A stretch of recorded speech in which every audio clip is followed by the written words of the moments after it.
morning and welcome to Election 2024 Post-Election Analysis. I'm Blake Boudreau, President of the College Republicans at UVA, alongside Ellen Nelson, President of the University Democrats.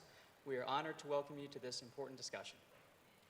Less than 48 hours ago, Americans participated in one of the most precious and sacred aspects of our democracy, free and fair elections. This right to cast a vote, have it counted, and shape the course of our government is a cornerstone of our democracy, upheld over generations. Our presence here together reflects a fundamental truth about our democracy, that despite our different political beliefs, we share a deeper commitment to the democratic process and practices that have guided our nation for over 2 centuries. We understand that democracy thrives not in spite of our differences, but in many ways because of them. Here at the University of Virginia, we are particularly mindful of this legacy. This institution was founded with the belief that an educated citizenry is essential to democratic governance. In our roles as student leaders, we've learned that the most meaningful political conversations often happen not when we're speaking to those who agree with us, but when we engage with those who see things differently. Today, we are fortunate to have a distinguished panel of experts whose insights will help us understand not just the mechanisms of this election, but its broader implications for American democracy. It's now my honor to introduce Melody Barnes, the Executive Director of the Karsh Institute of Democracy. Ms. Barnes is a dedicated public servant with more than 25 years of experience crafting public policy. She served in the administration of President Barack Obama as Assistant to the President and Director of the White House Domestic Policy Council. Melody. Next up, Mary Kate Cary, Director of Think Again at UVA and adjunct professor in politics, who is currently co-teaching a course, Election 2024, with Professor Jennifer Lawless. Professor Cary also served as a presidential speechwriter in the President George H.W. Bush administration. Ashley Jardina, Associate Professor of Public Policy and Politics at the Batten School. Professor Jardina's research focuses on racial attitudes, racial conflict, and the way in which groups identify, influence political preferences in the United States. Joining us on Zoom is Bill Antholis, Director and CEO of the Miller Center of Public Affairs. Before coming to UVA, Mr. Antholis was the Managing Director of the Brookings Institute and served in the administration of President Bill Clinton. And today's discussion will be moderated by Ian Solomon, Dean of the Batten School of Leadership and Public Policy. Dean Solomon brings a wealth of experience across higher education, government, the private sector, and international organizations. And before we begin, we want to thank the Karsh Institute, the Batten School, and Miller Center for making this event possible. We are fortunate to benefit from the wealth of expertise here at UVA, and we look forward to gaining valuable insights about this pivotal moment for our democracy.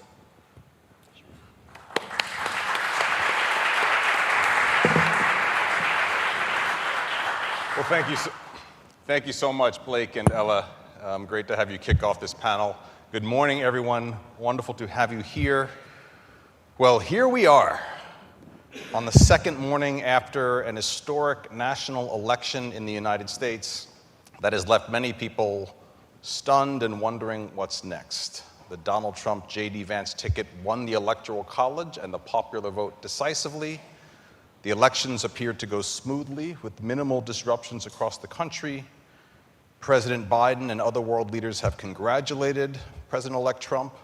Vice President Harris has conceded, and Democrats have called for a peaceful transfer of power. Republicans clinched a majority in the U.S. Senate and may yet hold control of the House of Representatives, though 38 House seats remain to be called as of about 7:30 this morning. President-elect Trump will be the 47th president and the first president since Grover Cleveland in 1892 to win 2 non-consecutive terms. He is the oldest person to be elected president. He is also the first president elected who is a convicted felon. Leading up to Election Day, the polls were very tight, and many of us expected a longer, drawn-out period of counts and recounts and possible election litigation. At least that was my prediction. And also, I thought there was a good chance for a split between the Electoral College and the popular vote. Those things did not happen. So we're left now to unpack the results of the races across the country and the implications of these results for public policy, for law, the judiciary, the justice system, for our social and political culture, for the press, our global alliances, the federal bureaucracy, many key questions. This election and campaign season were anything but normal. and both parties claimed that the stakes have never been higher for our democracy, our economy, our rights and freedoms. So how did we get here, and what does it mean for our future? Well, I'm excited to be joined by four wonderful experts who can help us interpret this new reality. We have experts on politics and government, the presidency, democracy, communications, political psychology. And our goals for this conversation are to understand the election results, talk about what we expect the implications of those results will be, and then perhaps offer some advice to the new administration or even those who are concerned about the new administrations, and we'll leave time for audience questions as well. One quick point up front. We don't all agree on things. We have different views here, but I'm asking all of us here and all of you to be empathetic speakers, to be generous listeners. As UVA President Jim Ryan likes to say, be curious rather than judgmental. There's a lot for all of us to learn. And I'm sure we can be respectful even if there are strong emotions. So with that said, let's jump in. My first question, which I'll present to all panelists, starting with Bill Antholis online, and we'll come down the line here, is for a quick response about what has surprised you the most about this year's election results, and how does the outcome differ from any predictions you might have made? We'll start with you, Bill. Well, first, Ian, thank you for hosting and for including me. And what a great honor to be on this panel with friends and colleagues who I admire. And what a strange thing to be out of the country for a presidential election. I think it's the first time in my life, but also a great opportunity to hear how people around the world are responding. To answer your question directly, what surprised me the most was the low turnout. I think we had about 160 million voters in the last election, just below it. And right now, in my last check, I don't think we've gone about 150, above 150 million voters.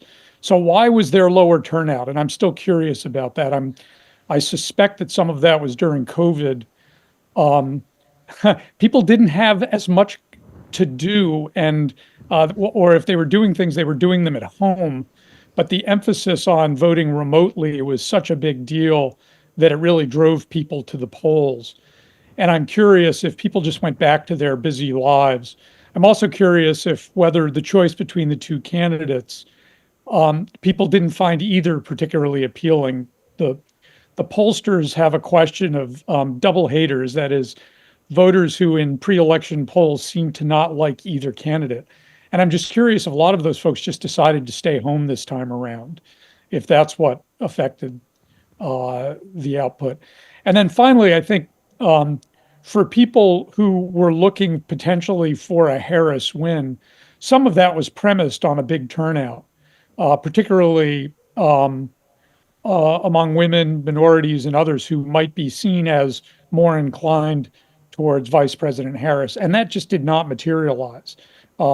Turnout numbers in those groups appeared to be about as similar. In fact, Democrats who were watching the polls in swing states thought that the people who were traditionally Democratic turned out in the numbers that they had hoped for.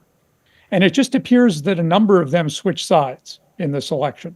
But I think we'll continue to dig in on who turned out and when they did, where they voted. Great, thank you, Bill. We're going to come back to who actually turned out and where. But Professor Jardina, your thoughts on what surprised you? Yeah, good morning, everyone. It's such a privilege to be here with all of you.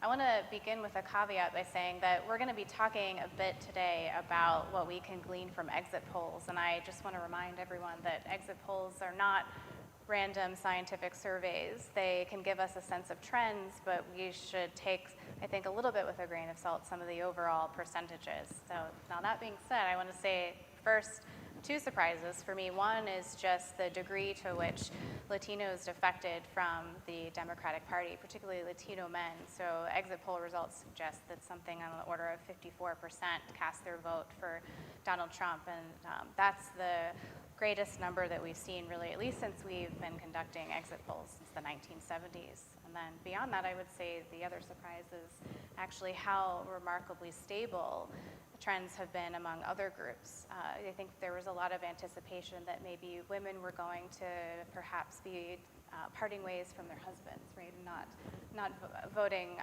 particularly white women, Republican. And in many ways, we weren't seeing a lot of differences across demographic groups. A lot of what we've observed in 2020 looks like what we observed in 2024 and what we observed in 2016. Great. Thank you. Mary Kate. First of all, thanks for having me, and glad to be here this morning with everyone. The thing that surprised me the most, I think, was the level of surprise and how many people didn't see this coming. I'm leaving. I apologize in advance. As soon as we finish, I have to leave, and I'm co-teaching a big class called Election 2024, and I see some of my students here. So we will all be getting over to class quickly from here. It starts at 11. En masse, and their most recent quiz was to give all their predictions for electoral vote, a popular vote, turnout for the Senate, numbers for control of the Senate, battleground states, and then how fast would we know the outcome. And with all modesty, I would like to say I did actually pretty well in my predictions. and I think that is because I was going out of my way to find other sources of news. And I think a lot of people have stopped listening to the mainstream press in a lot of ways. I think the popularity of Substack, I think post Elon Musk Twitter was very helpful. And a new force would be podcasts and the effect of people like Joe Rogan. And so I think that fed why I was not particularly surprised at this outcome, but a lot of other people maybe didn't see it coming because of the sources that they were going with. So that would be my answer, and we can all talk about predictions later, but in general, I did okay. I'm shocked. I'll be curious to know how the class did and how students did. Yes, it was a mixed bag. Okay. We'll talk about it though, yeah. Okay. Melody? A couple of things that I think are the same side, or two sides of the same coin. One, that former President Trump, President-elect Trump, ran the table. That he had gains across all demographic groups. And also, and I think this is an interesting statistic, 91% of counties with at least 90% of the vote recorded that shifted toward President-elect Trump. Again, he ran the table. And in addition to that, the other side of the coin is that as a result, the night went very quickly. I think a number of us were perhaps prepared for the result, but over a longer period of time. And I think I went to bed at midnight, and they hadn't called Pennsylvania yet and some of the other blue wall states, but I knew at that point what was going to happen. And when I woke up at about 5:15 in the morning, I checked my phone. I wasn't surprised by that. So the speed of that, the fact that it didn't take days and days and days to get the result, or even weeks and weeks and weeks, that we weren't going to see lots of litigation, those were the things that combined to surprise me. Great, thank you. So sometimes in the wake of elections, we develop a narrative about what the election meant. What's the key message? I remember Bill Clinton reminding us in 1992, it's the economy, stupid, when understanding voting behavior. Well, what is the biggest takeaway message for you so far from this election? Was it an unpopular incumbent president, and this is what happens to unpopular incumbent parties? Was it inflation? Was it immigrants, COVID? Was it rejection of the elites? Was it about a real policy turn from liberal policies to conservative policies, race or gender bias? And I'll start with you, Melody. We'll go the opposite direction about what's the biggest takeaway message so far, with the caveat of Professor Jardina that it's early days. Sure. I would say yes to the things that you just described, and I think it all wraps up and it sits at the core, is change, and a strong desire for change. I mean, it's not surprising when you've got a president and a White House where right track, wrong track numbers are going as they were. That President Biden, I think approval ratings are somewhere in the 40s right now. And then you've got a vice president that's running that is naturally tethered to that administration, that you're going to see an uphill battle for the White House. So I think the strong desire for change, but there's something else that I think sits in there too. And I've actually been saying this, if you all had been in my kitchen, where my husband and I often talk politics, sometimes, yelling and screaming and the whole 9 yards, our kitchen's very lively. What you would have heard me say for quite some time is that people are responding to something that's existential. That people are feeling a threat that isn't just, oh, this kind of bothers me. It is a sense of threat to who they are, their sense of security. And I think that was driving this election, why we see, as I say, the run of the table by former President Trump that has led to this kind of shift. And I think we'll probably at some point talk about a potential realignment here, but that's what I think was driving this. Existential anxiety. I would say my biggest takeaway is something you just ended on, which is I think there is a major realignment going on, especially with the Republican Party, and that the numbers you can see, for example, the number of electoral votes, if it all plays out the way it's looking like it will right now, would be the biggest, excuse me, the biggest Republican sweep of the Electoral College since my boss in 1988. Same thing with the popular vote, biggest non-incumbent popular vote for Republicans also since 1988. And so in the numbers you see it, but then you also see it in the issues and the coalition that's coming around, that the Republicans are now seen as the party of pro-growth economy, the party of the working class, the party of technological innovation, the party of stronger borders.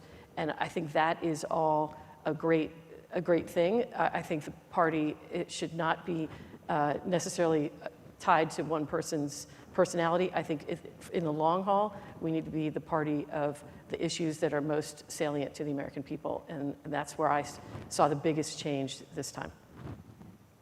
Yeah, I agree. The answer in many ways is all of the above.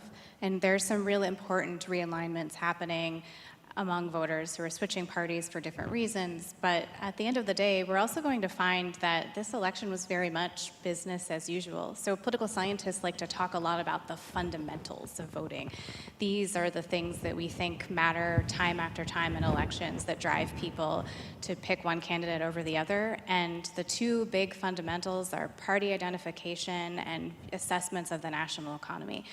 And going into the election, most voters had a pretty negative assessment of the national economy, and they associated the state of the economy with Biden and his poor performance, their assessment of his poor performance as president. And so it's in many ways not surprising that the incumbent party lost this election.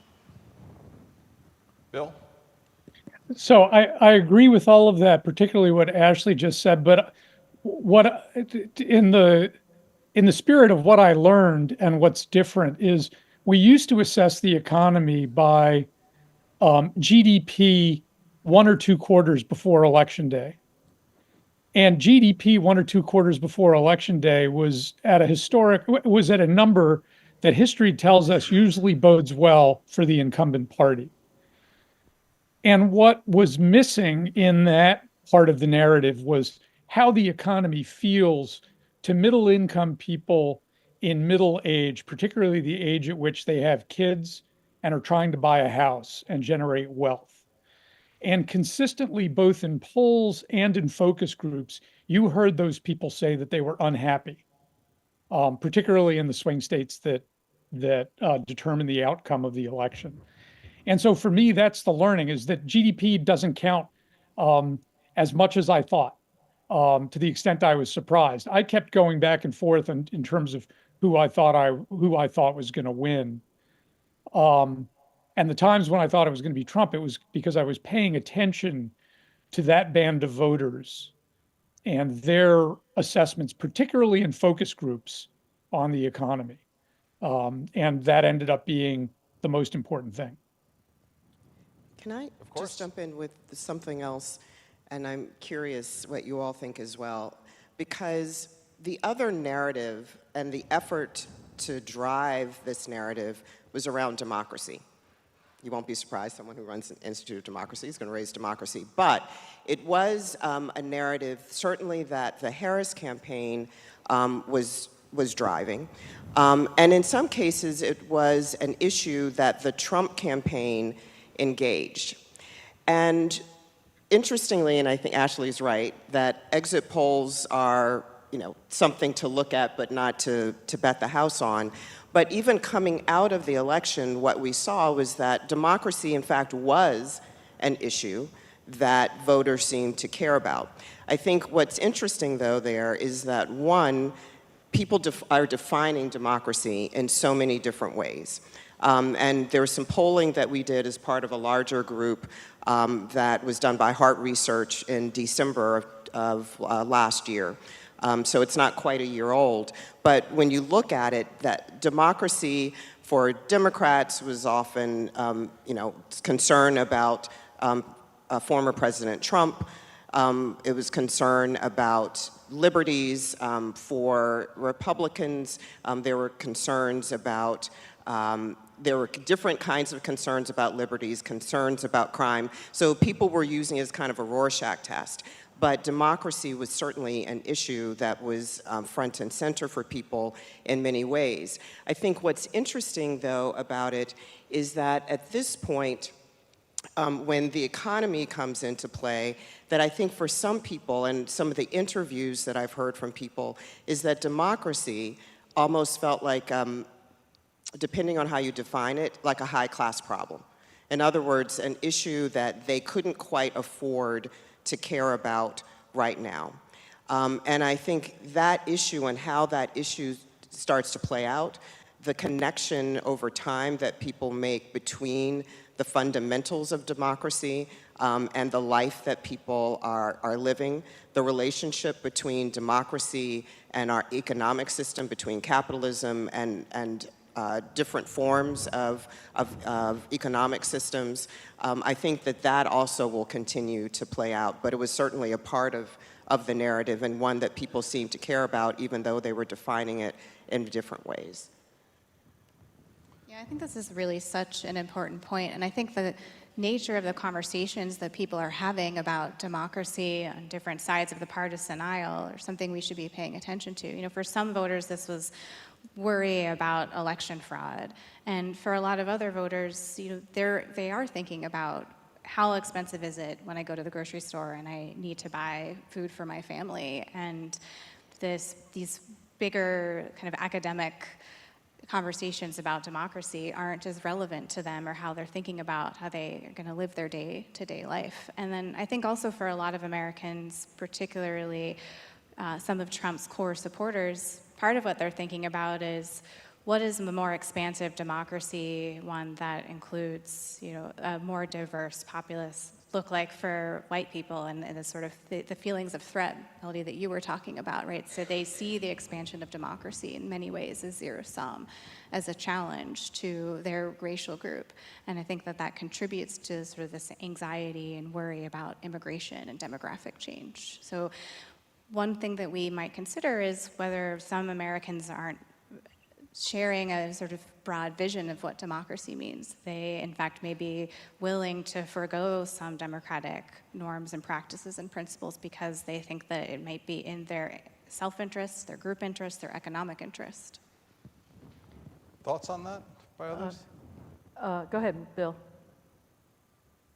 Well, I'm really interested in hearing Mary Kate's take on this, but I'll just jump in and say what rings to me about democracy was Trump effectively neutralizing it and Harris and Walz not making the case.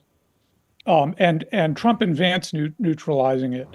Maybe the most effective thing about the vice presidential debate was the way that Vance parried it when it came up at the end, which said, the peaceful transfer of power happened. And I heard that from a number of people in the run up to the election, either for why they were going to stay at home if they were Republicans and troubled by Trump, but not going to vote for Harris because they said basically they were saying, look, they let it happen. And I didn't really hear Harris and Walz prosecute the case the way that I expected them to.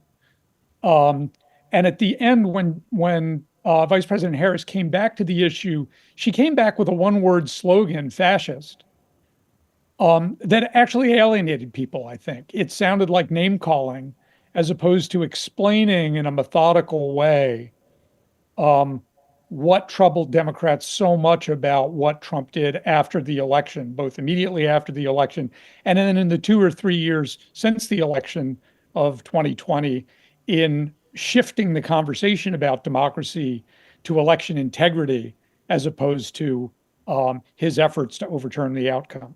Right. Mary Kate? So I would say as a speechwriter, there are many words right now that mean different things to either side. And so people hear what they want to hear based on their own biases. And so that becomes part of, when you're writing, figuring out who your audience is and where you want to take them. In this case, I would say threats to democracy, that phrase, has been interpreted differently by both sides. And on the right, I can say that most Republicans I know were absolutely horrified at what happened on January 6th. And they understand that the good news was that the institutions held and the peaceful transfer of power took place. And all of those people have been put in jail. So when the left started saying that Trump was an increasing threat to our democracy, and they started this sort of, depending what you want to call it again, lawfare, weaponization of the DOJ, whatever you want to call that, the lawsuits, all that stuff. There were many Republicans who said to me, I'm not sure I'm supporting Trump. Maybe I'll hold my nose. I'm not sure what I'm doing. But once that stuff started, the feeling was, oh, this changes things. And if we're going to prosecute our political opponents, I've got to stand up for this. And it backfired in a lot of ways. And the way that I saw somebody wrote it up on Real Clear Politics this morning was that he turned the ferocity of his opponents against them. And I think that's exactly what happened. And so the threats to democracy, like I said, different people hear it on different sides. You could make the argument on the left that by Biden not stepping back earlier and allowing the primaries to take place was anti-democratic too. Totally different ball of wax, but that's the kind of thing that people hear, and how did that play out in the election? But that would be my take on it, is that it backfired and Trump was able to neutralize it, as Bill said. And Mary Kate, to add to that and in agreement, one thing that having the trials go forward did is make it political for first Biden and then Harris to talk about the trials. Right. And so they had this very tricky game where they wanted to say he was a threat to democracy. They wanted to point to the legal system of taking care of it, but it kind of hemmed them in how they talked about his threat to democracy. Right. It was very difficult, and I think they're still trying to figure. Jack Smith was on the news this morning, trying to figure out what the next steps are, and there's still a minefield there of what they're going to do next. Yeah. As the polls were starting to close, Trump advisor Stephen Miller tweeted, "If you know any men who haven't voted, get them to the polls." How much of a factor was gender in this election? Ashley, you want to take that first? Yeah, sure, I'll start with that. So if you look at gender differences in vote choice from the exit polls, we see that women favored Harris 54 to 44%, men favored Trump. But one thing we talk a lot about, right, is this gender gap in American politics, the idea that, women routinely favor the Democratic Party. And I think one thing that a lot of people miss about this narrative is that the gender gap in American politics is only marginally a gender gap. It is, in fact, actually a race gap. So if you look over the last 72 years, a majority of white women have voted for the Democratic presidential candidate in only 2 presidential elections. So 1964 with Johnson, and 1996 when Bill Clinton ran in a 3-way race. And so in 2024, 52% of white women voted for Trump. And if you're wondering if that's higher or lower than in past elections, well, it's a bit lower than the 55% who voted for him in 2020, but it's 5 percentage points higher than the 47% who voted for him in 2016. It's about the same percentage of white women who cast their vote for McCain in 2008. There is some really interesting movement, though, when we look at the race and gender divide and then divide that again by education. So for a very long time, white women with a college degree and white women without a college degree were largely favoring the Republican candidate. And what we did see in 2016 somewhat, but moving 2020 and now especially in 2024, is that white women with a college degree have very much departed from their preferences for voting for the Republican Party. So I think in this year, 39% of white women with a college degree voted for Trump. And there's something else that I think needs to be part of the narrative that I haven't heard people talk about yet, which is that white women with a college degree share in the electorate has also declined over the past couple election cycles, whereas white women without a college degree, their share has gone up, and they are very, very strong Trump supporters. What about other surprising demographic shifts that we see here? You mentioned Latinos earlier. Where is the African American vote here? I think the attention to, particularly towards men without college, may have been a targeted area. Ashley, you want to say a word more about that, or others' reactions on the other demographic shifts? Yeah, well, I think there's a lot of attention, not just, I mean, we're talking a lot about Latino men and the fact that they've defected from the Democratic Party. There's conversations about black men moving toward Trump, and I understand why this is surprising, but I actually think there's 2 things. One is that caveat about what we can glean from exit polls really applies here. Exit polls notoriously underrepresent black Americans and black men. So I think we should take some of the numbers that we're seeing for these groups with a grain of salt. But I also think that, in fact, if you look over a much longer time horizon, the percentage of black men who are supporting the Republican candidate looks a lot like it does in any sort of generic presidential election. And what I mean by generic is a presidential election in which Barack Obama is not running for office. So the rate at which black men supported Trump doesn't look that different than the rate at which black men supported George Bush, for instance. So let's turn, if we can, to what this election is going to mean, what the implications may be for things like governing and policies. Mary Kate. I would say this, to touch on some of the demographics, which I think is driving the answer to this question, is, again, with the caveat on the exit polls, that who knows if they're quite accurate, but the 50% of families making less than $50,000 supported Trump. Families making less than $100,000, he's 17 points over Biden in 2020, Trump was. And so the bellwether that we saw on election night was Loudoun County, where Biden had won it by 25 points. Harris only won it by 16. Wealthiest county in the United States. This increased black support across many swing states. A lot of blue states are much more purple now than they were, and I think it's all because of this working class coalition, which one aspect of it is non-college educated, but not necessarily. Another is by income. There's ways to see the diamond in different facets, but that to me is going to drive a lot of the policy agenda. The Republicans have said if they hold the House, they're going to have leadership races within the week. I think the smartest thing they can do is hit the ground running. It's clear that the voters have given Republicans a mandate, and I think if they were smart, They will reach out to the problem-solving caucus.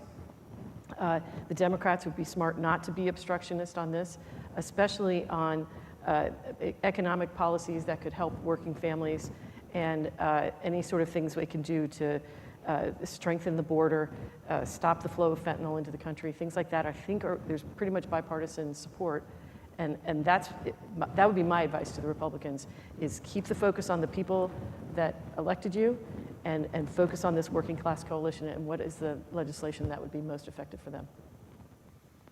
Yeah, I mean, just to pick up on that. So I expect that immigration will clearly be, and border issues will clearly be at the top of the policy list. I mean, interestingly, there was an immigration bill that was ready to go before the election that was very, very conservative. It had lots of conservative policy in there and had conservative leadership that was supporting it. It'll be interesting to see where that bill sits as a baseline for what gets proposed, in addition to whatever kind of executive orders that I suspect that once inaugurated, President Trump will sign very quickly. I mean, that's standard fare. The day of the inauguration, the day or two or three following inauguration, to send strong signals. I'm here to do what I said I was going to do. Every president does that. I think economic policy obviously will be at the top of the list. It'll be interesting to see what happens with that. Because I think part of the realignment that has taken place, and Mary Kate also spoke to this, was a realignment inside the Republican Party. And how conservatism what is conservatism and what is populism, and how the policies fall on that scale will be an interesting test as they start to come together. I think President-elect Trump certainly has a mandate. I think he is a leader who will govern with a very strong hand and will bring the caucus very quickly on board with him. But not every Republican, and Mary Kate will know this far better than I, but not every Republican that sits in the House and the Senate is a populist Republican. So issues around tariffs and other issues that have been promised, it'll be interesting to see how those play out. And also, the deficit-oriented issues, and we go back and forth. This is a ping pong ball that goes back and forth depending on who sits in the Oval Office and who doesn't, when we care about deficits, when we don't care about deficits, but how some of those issues, the economic policy issues, will play out with regard to the deficit, particularly for those who have defined themselves as being deficit hawks. Foreign policy, even though that it's an issue that played an interesting role in this election, particularly with what's happening in the Middle East and particularly what's happening in Ukraine, this idea that seems to be dominant of being much more introspective and less interested in what's happening around the world, how those issues will play out. There have been moves that have been afoot in the Biden administration to push out resources to the Ukraine, to shift how NATO is responding so that they can, from the Biden-Harris perspective, try and protect the Ukrainians and what they're trying to do. So it'll be interesting to see how those issues play out. I could go on. I'm sure we'll have further discussion, but those are some of the things that I see as being top of the list. I'll just piggyback off that really briefly. I think the other thing that's going to be interesting is to see what's going to happen with some of the entitlement programs and social welfare programs. There are big divides in the Republican Party with Trump and a lot of the establishment about what to do with these programs that are very popular among Americans across both sides of the partisan aisle. Republicans and Democrats alike like Social Security. They like the Affordable Care Act. They like Medicare. And so I think watching what's going to happen with those, particularly when we see what happens with the remaining House races and whether we have a Republican trifecta and what legislation looks like moving into that. And Bill, you spent a lot of time actually helping administrations thinking about the initial actions and setting up and thinking about working with the House and Senate and executive actions. What are your forecasts? Well, so a lot of the things that have already been mentioned all run through both the House and the Senate.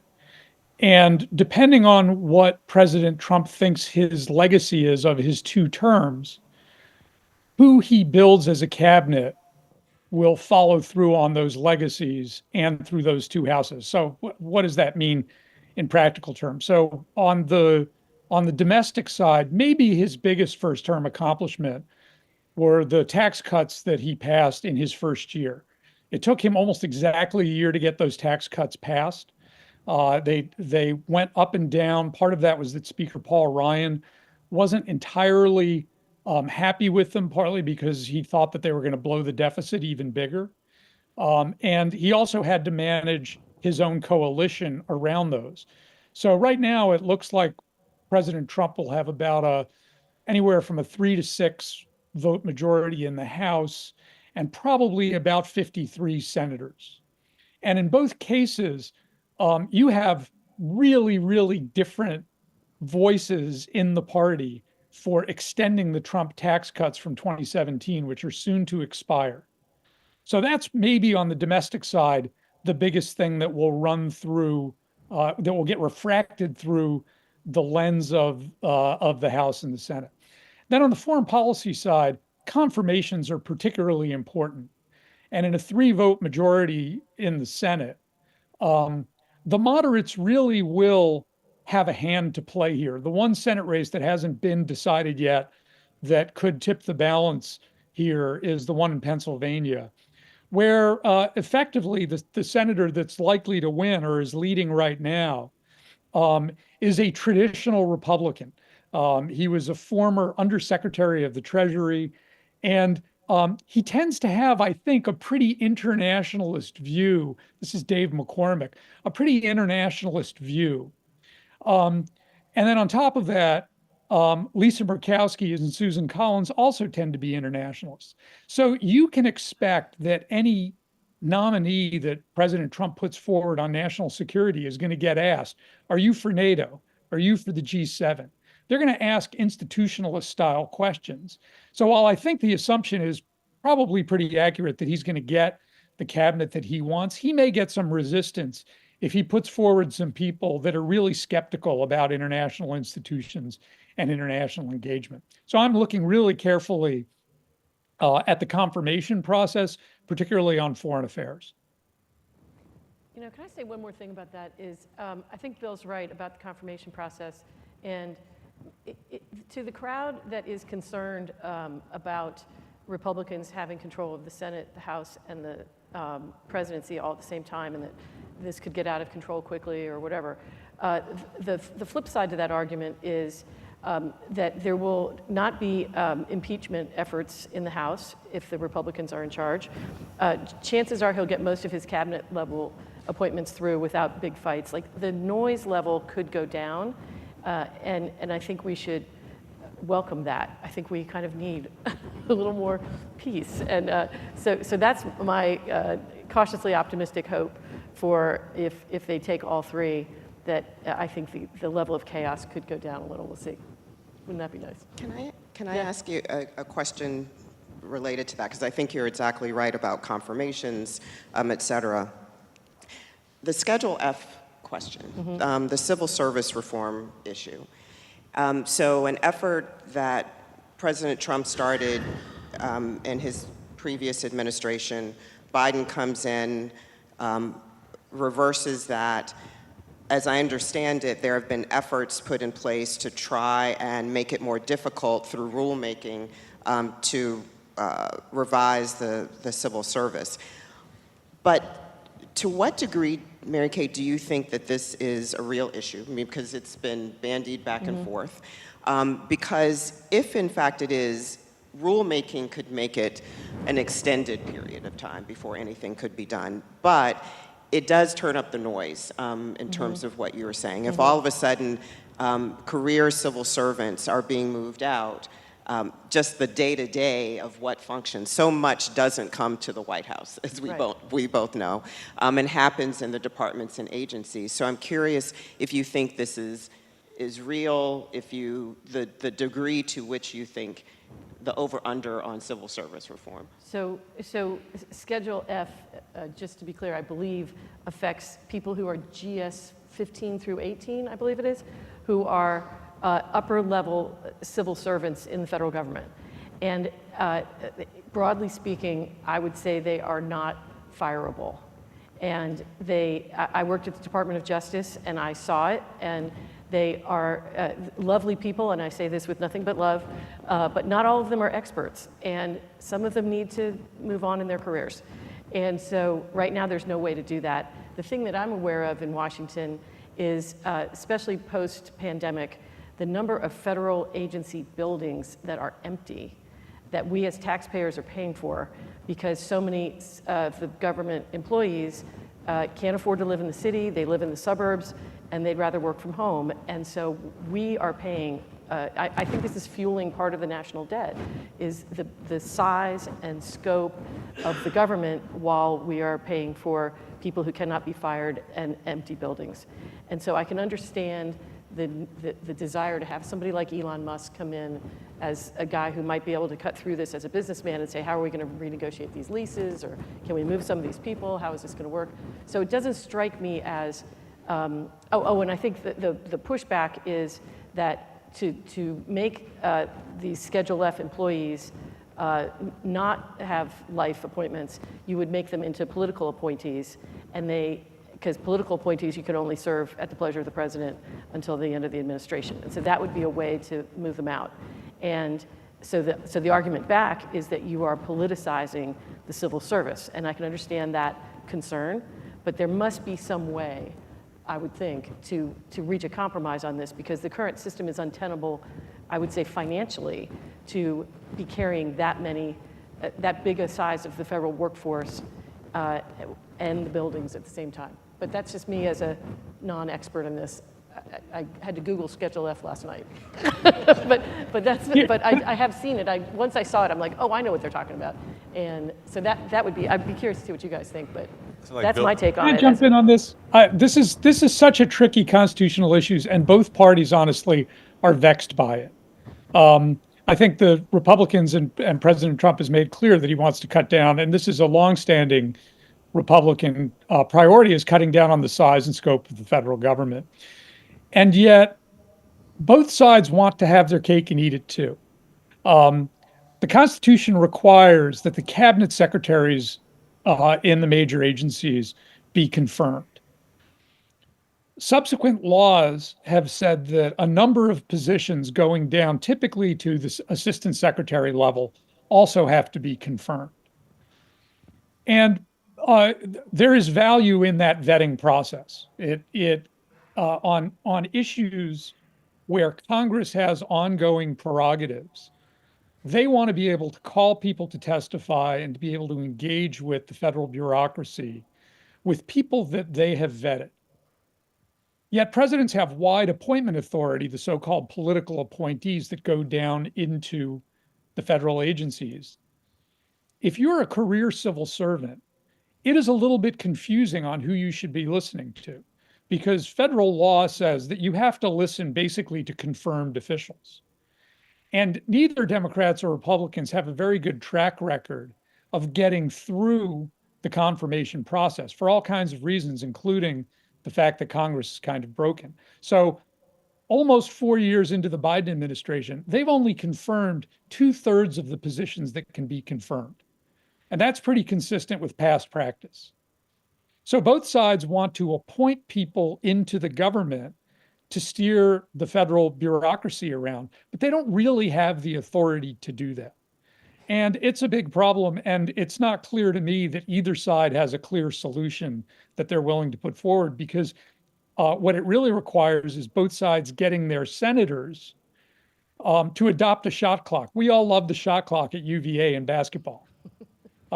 It has defined our defense, but at some point, you turn the ball over on offense if you haven't. And there's no shot clock in the Senate on confirmations. They're willing and able to drag these things out, which is one of the reasons that successive administrations don't get to fill their government with the people they want. So I don't think the federal bureaucracy and Schedule F, as important as I think those issues are to have the type of expertise in some ways that we try to train here at the Batten School in our federal government, I don't think that those were not the issues that excited or animated many of our students. Climate change, abortion, Ukraine, Gaza, these are things we haven't talked about, and I suspect this election could have significant implications for all of them, and maybe there are other hot issues. Climate change, let's take that one. What is this election going to mean? Any thoughts? I think there could be some really significant shifts. Again, you know, the Biden administration and big legislation that was passed during the Biden administration has, I think, been looking toward the potential for the market, in fact, to protect some of those gains because of the tax credits, because of the incentives to the market with regard to some of the climate change related provisions in that legislation. And some in Congress, and I think on a bipartisan basis, have said, well, you know, projects have started, efforts are underway, we don't want to necessarily tamper with that. You know, so I think for progressives who cared about those issues, they may be looking towards the market as a potential protector. But I think that there are certainly issues that President-elect Trump has signaled that he is very, very interested in looking at, including some of those provisions, some of the electric vehicle related credits. So, you know, that the international treaties and Biden's re-entry to some of those treaties also look like they will be squarely in the crosshairs for shift and for change. I would say that whether it's climate change or the economy, integration, any of these, that this election proved that issues do matter. And I think that was one of the reasons that Harris lost, was because she talked about abortion, but that was about it. And she had a very difficult time saying whether she was with Biden on whatever the issue was or against him. And so I welcome that there's going to be, I think, a very robust conversation about what the mandate is, what the legislative agenda is going to be, and hallelujah, because Scott Jennings on CNN, who was in our class the other day, you guys might remember, he said there's more to being president of the United States than there is to just not being Donald Trump. And she didn't make that case for what is the more.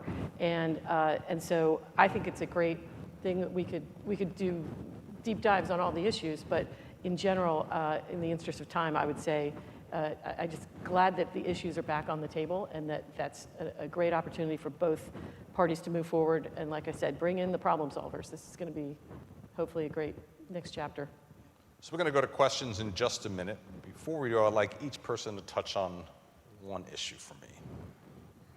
What are the prospects to help unify this country? Bill, you're nodding. So we've been thinking about this regardless of who won the election. Typically, presidents get four things. I'll give you four categories: who they appoint. Does he put a Democrat in his cabinet? And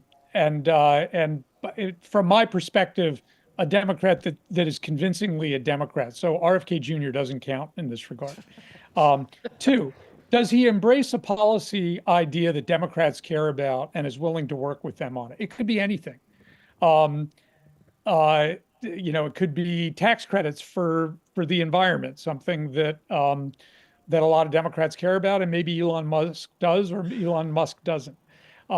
Three, is he willing to acknowledge values that Democrats hold that he sees to be valid? So in his rhetoric, does he acknowledge something on the Democratic side that has broad national appeal? And then fourth, are there symbolic things that he could do? Going to visit the home of a former Democratic president, a Homer library. Harry Truman, give him hell, Harry, was known to be blunt speaking, and there could be some resonance in the middle of the country if he were to do something like that. Other thoughts on prospects, what he could do and will he do them? I mean, I think this is really tricky. People look to their political leaders to decide, what positions they're going to take on a lot of issues. And right now, a lot of our political leaders are deeply polarized. And so I think to reach some kind of compromise for us to come together, it requires that our leaders, not just everyday citizens, but that our leaders are willing to reach across the aisle, that they're willing to take more moderate positions, that they're willing to pass more bipartisan legislation. And just given the current political environment and the current political climate, I think that the likelihood of us seeing that is not impossible, but I think that I'm at least pessimistic that that's what we're going to observe. Okay. I would say some of the literature I've been reading in the last 24 hours is all these things that have not happened since George H.W. Bush when we won in '88. Other people say the party of George H.W. Bush is now officially gone and that this is a whole new era in the Republican Party. I would say that one of the things I'm seeing in this new coalition, this multiracial, totally different working class coalition that has emerged, is that presents a tremendous opportunity in that we studied in class, there's a professor at Stanford, Mo Fiorina, and he talks about party sorting and how since the days of George H.W. Bush, the parties sorted more and more so that you used to have liberal Democrats, moderate Democrats, conservative Democrats, liberal Republicans, moderate Republicans, conservative Republicans. And that's how he was able to get all this sweeping landmark legislation passed, is because you could pick off, you could get the conservative Democrats to pair up with the conservative Republicans, or the conservative Democrats would get the liberal Republicans to jump over. And that has sort of disappeared. Everybody who's a liberal is in the Democratic Party. Everybody who's conservative is a Republican.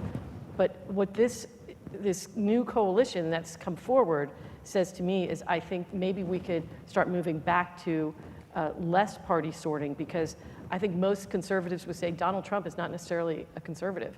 And I think there are working class voters who consider themselves liberal who are supporting Trump. I think there's a bit of a backlash within the Democratic Party that some of the progressives went too far left, and they're going to try and bring them back to the center. So I think there could be all kinds of working governing majorities that start emerging on various issues and on legislation, and that could really help unify our party instead of this gridlock where nobody will talk to each other. I think that's getting stirred and could be a great thing. Yeah, I was thinking about much the same. I mean, as partisans, you want your party to win their election. I think as a person who cares deeply about democracy, that the idea of every vote being in the mix, that you have to compete for every vote, Yep. and that you are looking across different geographic, demographic lines to try and build those coalitions to win is a really exciting and interesting prospect for both parties.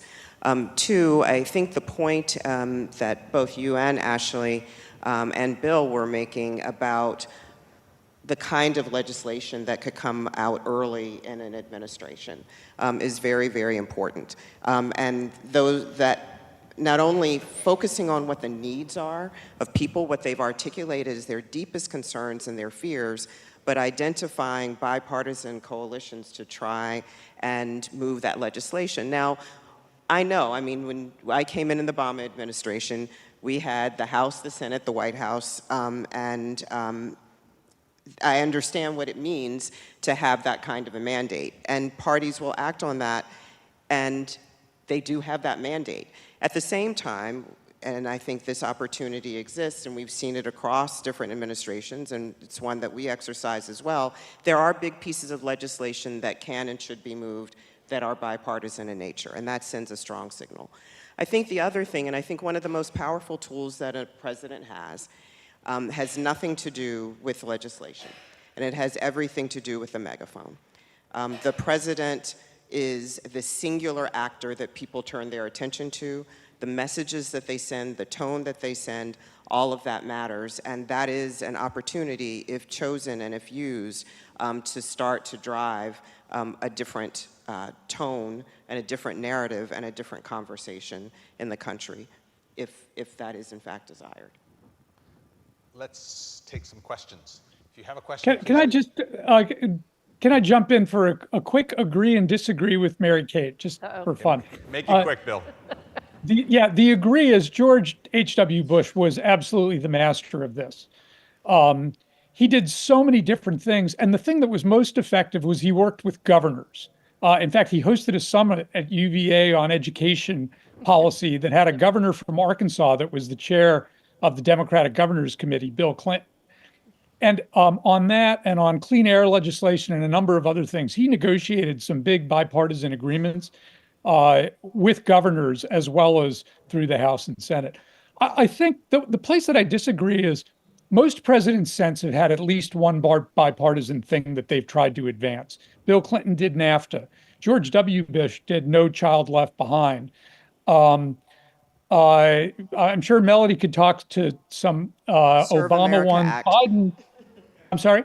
Serve America Act, Yeah. one of them, child health, another.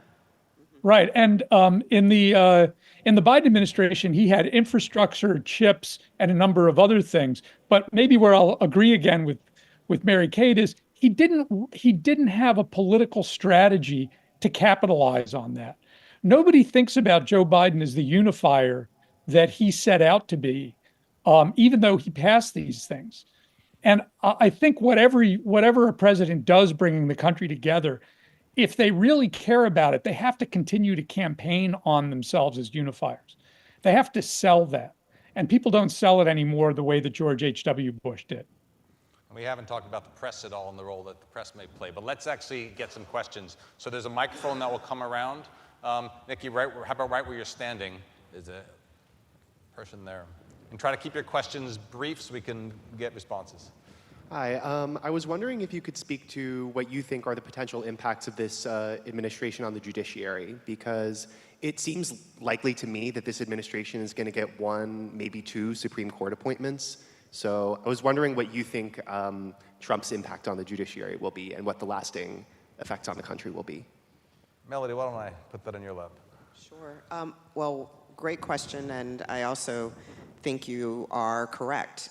Both parties focus, at least inside the party apparatus and in the White House, focus on the judiciary, recognizing that it is a legacy that lasts long past any president's time in office. And I think the Republican Party has been particularly good at, and working on the Senate Judiciary Committee, I used to spend a lot of time with my Republican colleagues, and quite collegial, and we would go back and forth and talk to one another about what we were thinking and where we thought the other one had done something really smart strategically. But thinking very, very intently about the youthfulness of its judiciary. So the opportunity potentially for Supreme Court justices who are getting up there in age to potentially retire and put in younger conservative justices is certainly sitting there, I think, front and center, and something that's probably being considered. And then there are the appellate and district courts as well. President Trump made great inroads with regard to the judiciary when he was POTUS 45. I expect that he'll do the same as POTUS 47. Thank you. I think we'll take one question from each side of the aisle, and then we can respond to both of them. So raise your hand high if you have a question. Nikki will get that side, and then we'll come over here. Compared to the Democrats, the Republicans have, in the past, have a really hard time, keeping their caucus in line. Do you think that Trump is enough of a unifier to bring that together? And I mean, my reference here, the big one is 2022 when they couldn't decide on their speaker. Great, and we'll take one question on this side here. Is there a mic back there? I have a two-part question that I prefer to go after the answer. Okay, then let's do the question to the woman right there. Thank you. Yes. I just want to shout out the Karsh Institute for sort of fostering the engaged dialogue through the Student Dialogue Fellowship. And so, kind of on that note, I was wondering, how did the generational divide kind of play out in the demographics of this election? And what issues do you think appeal to like the first, second, third time voters in this election? And how do you think the parties could have appealed to those issues better to try to get Generation Z to come out and vote? Keeping members in line and young voters. Mary Kate? Okay, keeping members in line, like I said, I think they're having leadership votes in the next week. I think Mike Johnson, if I was going to predict, will probably remain in the top job on the House side for the Republicans, whether he's Speaker or because he seems to have, there we go, thank you, because he seems to have been able to, lower the level of controversy. I haven't heard of anybody coming up against him, so I assume he's going to stay there. Mitch McConnell is stepping down, and so there's all kinds of players interested in that job. But I would doubt there's going to be the level of fireworks that we saw in the House again. I think hopefully they learned from that lesson that was a really dumb thing to be doing. And then on younger voters, I totally agree on the Student Dialogue Fellows. I think it's a great program.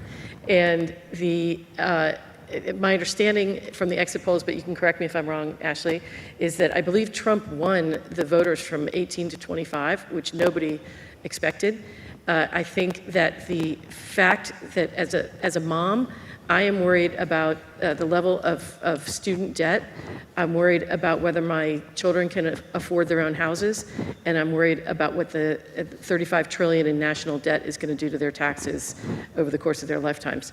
So I am extremely concerned about this. I've always been a fiscal conservative, but I think that generation, the best thing we can do is help them economically and free market, not a bigger government, but free market solutions to help them be able to live the lives they want to live. Great. My Reuters data shows that Trump was up 7 points from 2020 with voters in that early demographic, but didn't quite carry that early group. Oh, is that what it is? Okay, sorry. Stand corrected. Hi. Bill mentioned that the turnout 4 years ago, I believe it was 158 million. Maybe it was as high as 160. And the Reuters number right now for this year is 141 million. Maybe 140 and a fraction, probably with the late votes coming in from California. It might go up to 142. That's a 10% drop in turnout. I wonder if any of you have given any considerable thought to how that 10% drop off is distributed geographically and demographically in the United States. My guess is that the youth vote dropped off, that the youth vote concerned about Gaza and whatever just stayed home, some other ones. The second question I have relates also to democracy. Mary Kate has mentioned the notion that the Republican Party is on its way to becoming party of the working class. Many of us will doubt that. However, the important thing about democracy is to look at what portion of the working class is in fact living in the shadows.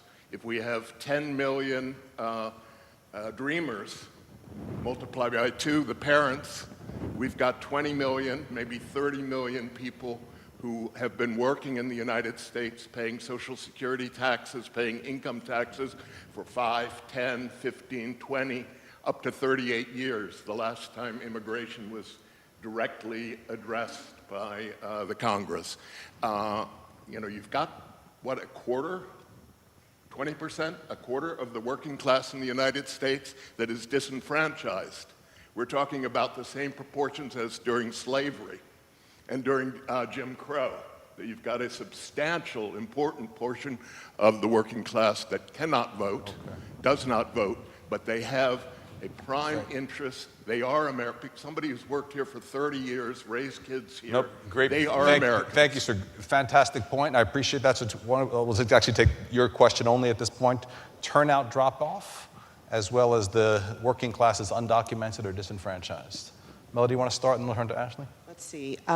So on the first, it'll be interesting, and it'll be a little while when we get past the exit polls and those numbers, when we start to get the really nitty-gritty numbers so that we can see who was there and why. My guess is that you are probably correct. It is certainly, I think it came up, maybe Bill raised it early, one of the things that the Harris campaign had been counting on was high turnout and didn't get it. And that posed a challenge. I think, and this goes to the democracy issue as well, I think for many people it's a sense of, this doesn't work. This doesn't work for me. And they don't care about me, so why should I be here? And one of the things that we have to do is through policy and through engagement and by listening is to show people that they do matter, that we do care, that we do hear them across the board. That's just good for healthy democracy. I think on the immigration issues you raised some very interesting issues. The data shows some interesting correlation between immigration and inflation, and helping to drive down or tamp down inflation to some degree. So it's a really interesting issue, but I think it ultimately flows to something you pointed out. It's been a long time since we have passed a comprehensive immigration reform issue that not only addresses border issues, but also addresses path to citizenship issues. And we will see how that unfurls in the coming months and years.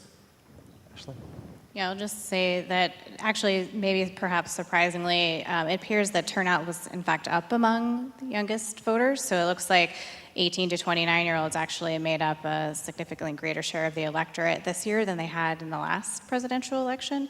But I think, another thing, we are going to be really interested when we have the data that we need to see who didn't show up. But I think one thing that I'm thinking about is the fact that a lot of Trump voters were really excited to vote for Trump, and more Harris voters were voting against Trump than voting for Harris. And you can imagine that some people in that situation may have simply chosen not to participate at all.